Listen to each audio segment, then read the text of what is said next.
কিবা এটা হেৰুৱালেও সিমান এটা কষ্ট নহয় যিমান কষ্ট হয় আপোন কোনোবা সলনি হ'লে।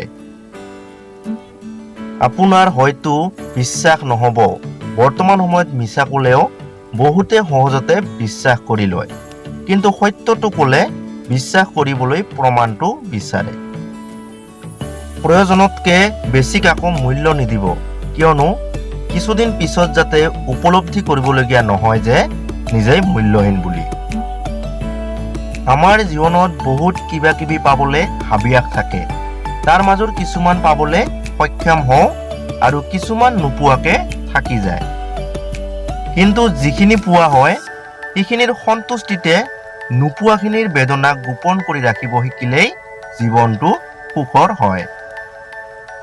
আপুনি জীৱনত যদি সঘনে আঘাত পাই থাকে তেনেহ'লে নিজক দোষী, দুৰ্ভগীয়া, ভাগ্যহীন বুলি ভাবি নল'ব, কাৰণ পনগছ দেখিলে চবেই কাটিবলৈ আগবাঢ়ি আহে।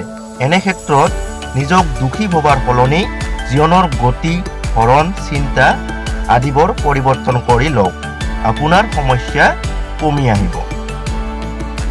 য'তেই যি নহওক কিয়, যদিহে নিজক নিয়ন্ত্ৰণ কৰাৰ ক্ষমতা থাকে তেন্তে যিকোনো পৰিস্থিতিতে কোনেও আপোনাৰ চিন্তাত প্ৰভাৱ পেলাব নোৱাৰে আৰু নিজক নিজৰ বিবেকেৰে সংযম কৰি জীৱনত আগুৱাই থাকিব পাৰে। নিজক দোষী সজোৱাৰ কাৰণটো আমি নিজেই, কাৰণ জীৱন নাপাওঁ সেইবোৰ পাবলৈ অধিক চিন্তা কৰোঁ আৰু পোৱাবোৰ মূল্যহীন বুলি অৱহেলা কৰি হেৰুৱাই পেলাওঁ।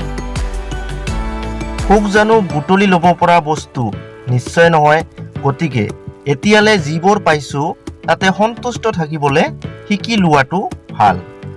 সেইবুলি নোপোৱাবোৰ পাবলৈ কৰা চেষ্টা এৰি দিব নালাগে, কিন্তু নোপোৱাবোৰ নাপালে জীয়াই থাকিব নোৱাৰিম বুলি থিৰাং কৰি ল'ব নালাগে। মানৱ জাতিটো সদায় নিজৰ স্বাৰ্থৰ প্ৰতি সচেতন, সেয়ে মা দেউতাৰ বাদে আন কাৰো ওপৰত ভৰসা নাৰাখিব। উদাহৰণস্বৰূপে সৰু থাকোঁতে দাদা ভাইটিৰ মাজত কিমান যে মৰম, ভালপোৱা, আদৰ, যতন থাকে, কিন্তু ডাঙৰ হোৱাৰ পিছত হাই কাজিয়া, হিংসা হিংসিৰ অন্ত নাইকিয়া হয়।